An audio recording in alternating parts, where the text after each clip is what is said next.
Hello friends, कैसे हो आप सब लोग। Good morning to all of you. बहुत सारे लोगों का डिमांड था कि सर एप्लीकेशन बता दीजिए, एप्लीकेशन कैसे लिखते हैं।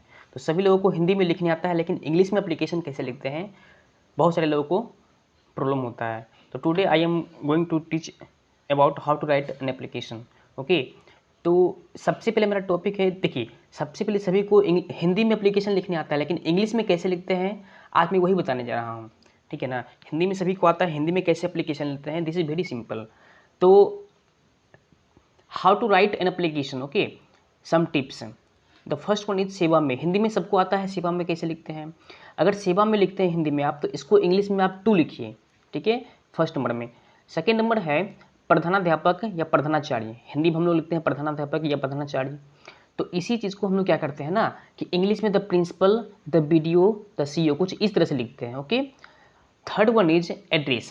पहले क्या था कि एड्रेस लोग कुछ इस तरह से लिखते थे, जैसे कि मान लीजिए यहाँ से स्टार्ट करना शुरू किया, ओके, फिर यहाँ से स्टार्ट लिखना शुरू कर दिया, फिर यहाँ से लिखना शुरू कर दिया, मतलब कुछ इस तरह से पहले चलता था। ठीक है ना, तो अब ये चीज़ बंद हो गया है, this is old, this is old. अब ये पूरी तरह से बंद हो गया है, मीन्स कि अब ये सब जमाना पूरा पुराना हो गया है। तो अब क्या है कि अब के टाइम पे कुछ इस तरह से चलता है, पैरेलल। ठीक है ना, जैसे कि मैं बताता हूँ अच्छे से, इसको मिटा करके फिर से बताता हूँ। सपोज एक मिनट इरेजर,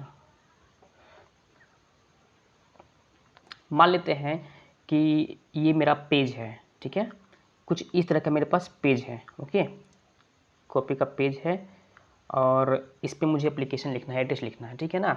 तो अब के टाइम पे क्या होता है कि जो कुछ लिखना होता है सब कुछ सेवा में यहीं से शुरू करते हैं, यहीं से स्टार्ट करते हैं, और करते करते करते क्या करते हैं, बस सब कुछ पैरेलल इसी तरह चलता है। लास्ट में भी जो हम लोग यहाँ पर लिखते थे आपका आज्ञाकारी छात्र समथिंग समथिंग, तो ये चीज़ भी अब करके जो है यहाँ लिखाता है। ओके, तो इस तरह से लिखना होता है। ठीक है ना, चलिए अब मैं आगे बताता हूँ, फिर अगला टॉपिक, अगला पॉइंट क्या है। नेक्स्ट है मीन्स एड्रेस जो है अब के टाइम पे क्या होगा कि पैरेलल चलेगा, मतलब मीन्स पैरेलल होना चाहिए। ओके, अगला स्टेप है फोर, विषय मीन्स सब्जेक्ट। विषय में क्या होगा कि विषय में हम लोग क्या करते थे कि छुट्टी के संबंध में, ओके, 10 दिनों की छुट्टी के संबंध में, या फिर किसी टीसी निकलवाने के संबंध में, या फिर किसी शादी जाने के संबंध में, मतलब किसी भी तरह का कोई संबंध कुछ बात होता था लिखने के लिए, तो ये लिखते थे, और या फिर हेतु लगाते थे। ठीक है ना, तो इसी चीज़ को हम लोग क्या करेंगे इंग्लिश में, regarding leave, regarding job, regarding transport certificate, कुछ इस तरह से लिखेंगे। ठीक है, तो नंबर 4 ये रहा तुम्हारा। उसके बाद फिर है महाशय। ठीक है ना, हम लोग विषय के बाद जस्ट नीचे क्या करते थे, महाशय लिखा करते थे। तो महाशय को बस हम लोग क्या करेंगे, बस ओनली सर लिख दिया करेंगे। ठीक है, तो ये रहा, ये 5 टिप्स हो गया, 5 कुछ टिप्स या स्टेप्स है। उसके बाद मैं बात करता हूँ नेक्स्ट स्टेप के बारे में। ओके, नेक्स्ट है मेरा सविनय निवेदन। यह है कि जब भी हम लोग एप्लीकेशन लिखते हैं तो हिंदी में सविनय निवेदन यह है कि हम लोग लिखते हैं, इस चीज़ को हम लोग इंग्लिश में कैसे लिखेंगे। ठीक है ना, तो पहला है with due to respect I would like to state that. Okay, मेरा फर्स्ट क्या है, with due to respect I would like to state that. अगर इस तरह से आप नहीं लिख सकते हैं तो अगला स्टेप है रेस्पेक्टफुली आई बेग टू से डेट। ओके, अगर आप इस तरह से नहीं लिख सकते हैं तो नेक्स्ट क्या है, respectfully I beg to say that. ठीक है ना, अगर मान लीजिए ये भी आपको डिफिकल्ट हो रहा है लिखने में, ये भी टफ है, तो अगला स्टेप है most humbly and respectfully I would like to say that, ये है। फिर अगला पॉइंट है respectfully I want to throw your kind attention towards me that. ठीक है ना, तो कुछ इस तरह का मीन्स सविनय निवेदन यह है कि अगर इस बात को आप इंग्लिश में लिखना चाहते हैं तो ये जो 4 पॉइंट्स है, ठीक है ना, 4 पॉइंट्स हैं, 4 में से कोई भी एक लिख देंगे, सब चलेगा, कहीं पर भी, किसी भी एप्लीकेशन में। चाहे आप किसी थाना प्रभारी के पास लिखना चाहते हैं, दरोगा के पास, या फिर किसी स्कूल में प्रिंसिपल के पास लिखना चाहते हैं, कहीं भी लिखना चाहते हैं, तो सविनय निवेदन यह है कि इसको इंग्लिश में आप यही 4 पॉइंट में से कोई एक पॉइंट को लिखना होता है। ठीक है ना, उसके बाद अब बात नंबर 6 में जो यहाँ पर 6A कर दिए हैं, यहाँ पर कुछ छूट गया था तो मैंने बीच में यहाँ पर 6A कर दिया है, जिसको मैं दिखाता हूँ अगले स्लाइड में जाकर के, थोड़ा सा एक मिनट। 6A, हाँ ये रहा 6A। ठीक है ना, ये जो 6A है इसको कैसे लिखते हैं, ठीक ठीक है। मीन्स कि सबने निवेदन यह है कि उसके बाद हम लोग लिखते थे कि पत्र लिखने का खास कारण यह है कि इस चीज़ को इंग्लिश में क्या लिखेंगे, I am writing a letter the reason is that, means I am writing a letter the reason is that. Okay, पत्र लिखने का खास कारण यह है कि I am writing a letter the reason is that, इस चीज़ को हम लोग लिखते हैं, ठीक है ना। तो ये रहा बात। ओके, इसको मैं रेज कर देता हूँ यहाँ से, ठीक है ना। 6A में क्या करते हैं, इसको हम लोग लिखते हैं, यानी कि 6 नंबर के जस्ट नीचे 6 स्टेप के बाद ये लिखते हैं। ओके, नेक्स्ट स्टेप है मेरा, मैं दिखाता हूँ, जस्ट वेट। अगला स्टेप जो मेरा है, अगला स्टेप मेरा है 7 नंबर। 7 नंबर में हम लोग क्या करते हैं, हिंदी में हम लिखते थे, अतः आपसे नम्र निवेदन है कि मुझे 10 दिन की छुट्टी दिया जाए, 5 दिन की छुट्टी माफ़ कर दिया जाए, ठीक है ना, या फिर मुझे टीसी जारी कर दिया जाए। मीन्स कुछ इस तरह का बात आता था, तो इसको हम लोग इंग्लिश में क्या करते हैं, इस तरह से लिखते हैं, I therefore request you to grant excuse issue, ठीक है ना। मीन्स इन सब बातों को जो है इस तरह से हम लिखते हैं, I therefore request you to grant, ठीक है ना, आपसे नम्र निवेदन है कि मुझे माफ़ कर दिया जाए, ठीक है ना, तो ग्रांट या फिर छुट्टी दिया जाए, ठीक है ना, या जारी कर दिया जाए, एक्सक्यूज जारी कर दिया जाए, इशू, ठीक है ना। तो इन सब बातों क्या करते हैं हम कुछ इस तरह से ये पॉइंट लेकर के लिखते हैं। सॉरी, एक मिनट, पेंसिल, ठीक है, ये हो गया।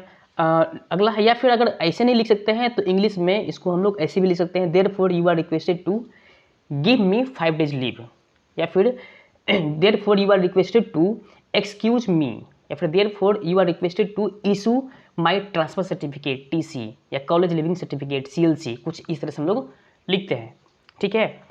नेक्स्ट स्टेप आता है 8 नंबर। 8 नंबर में क्या है, इसके लिए मैं आपका सदा आभारी रहूँगा, ठीक है ना। अब इसको इंग्लिश में कैसे लिखेंगे, तो I shall feel better if I am being granted excused ETC। Means कि अगर मुझे लिखना होगा, इसके लिए मैं आपका सदा आभारी रहूँगा, I shall feel better if I am being granted, okay, या फिर एक्सक्यूज, मतलब कि कुछ ETC का मतलब हो गया कि कुछ इस तरह की बातें यहाँ पर लिखाता है, ठीक है। And will be always obligate to you for the act of your kindness, ये बात हो गया, बात नंबर 1। या फिर इसी को अगर दूसरी वे में लिखना हो तो for this I shall be obligate to you, ये तो बहुत सिंपल है भाई, क्योंकि ये छोटा है, सबसे आसान है ना। इसके लिए मैं आपका सदा आभारी रहूँगा, इस चीज़ को अगर लिखना है तो सबसे आसान और सबसे ईजी वे में है कि for this I shall be obligate to you, सबसे आसान तरीका है, ठीक है ना।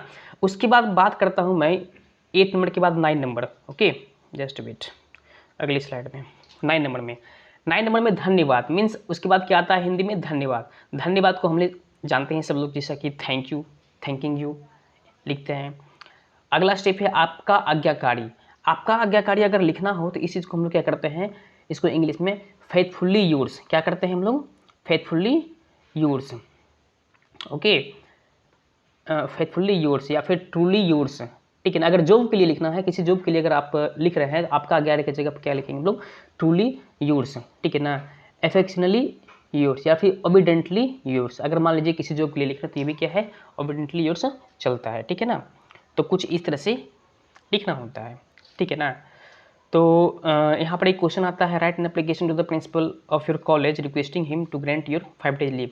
अब हम समझते हैं कि आप आसानी से इसी के माध्यम से क्या करेंगे, आसानी से एप्लीकेशन को इंग्लिश में लिख देंगे। मैं एक एग्जाम्पल लिखा हूँ, जो यहाँ पर क्वेश्चन लिखा हुआ है, इस पर तो अब एग्जाम्पल नहीं लिखा मिलेगा आपको, इस पर एग्जाम्पल मैं किसी अगली वीडियो में बता दूंगा।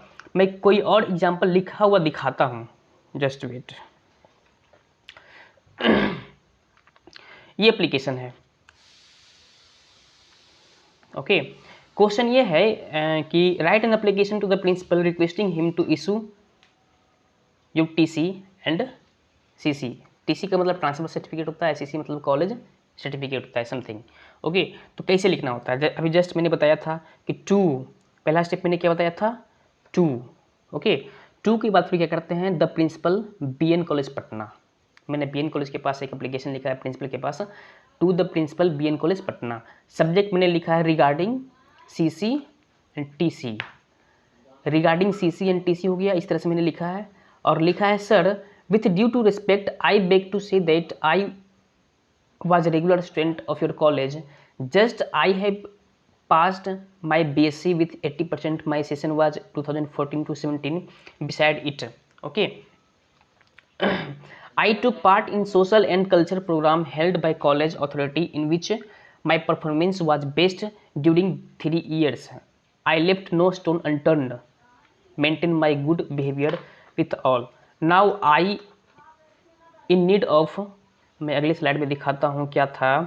आई in need of my transfer certificate to get admission in Delhi university for my MSc because my parents want to study in Delhi. I therefore request you to issue my transfer certificate and call. Transfer certificate अगर होगा तो transfer certificate मतलब means दोनों में से कोई एक लिखेंगे, ठीक है. मैं यहाँ पर दोनों इसलिए लिख दिया हूँ क्योंकि इस तरह से कुछ लिखना होता है. College certificate as quickly as possible, जितना जल्दी हो सके आप मेरे को प्रोवाइड कर दें, ठीक है ना. तो अगला स्टेप पे फिर क्या करते हैं कुछ इस तरह से, ठीक है ना. अगला स्टेप क्या करते हैं कुछ इस तरह से, देख रहे हैं ना, सबके सब पैरेलल में चला है, सबके सब पैरेलल में चला है इस तरह से. Thanking you with best regards faithfully yours, ठीक है ना. इस तरह से लिखते हैं. लास्ट में क्या करते हैं अपना नाम लिख देते हैं, रोल नंबर लिख देते हैं. और आज के टाइम पे मोबाइल नंबर भी बहुत ज़रूरी हो गया है, तो मोबाइल नंबर भी बहुत कंपलसरी है, लिखते हैं इसको, ठीक है ना. तो कुछ इस तरह से एप्लीकेशन लिखते हैं. आई होप हम समझते हैं कि आपको समझ में आ गया होगा अच्छे से. और मेरा वीडियो अगर अच्छा लगा हो तो लाइक और सब्सक्राइब जरूर करें. Thank you so much.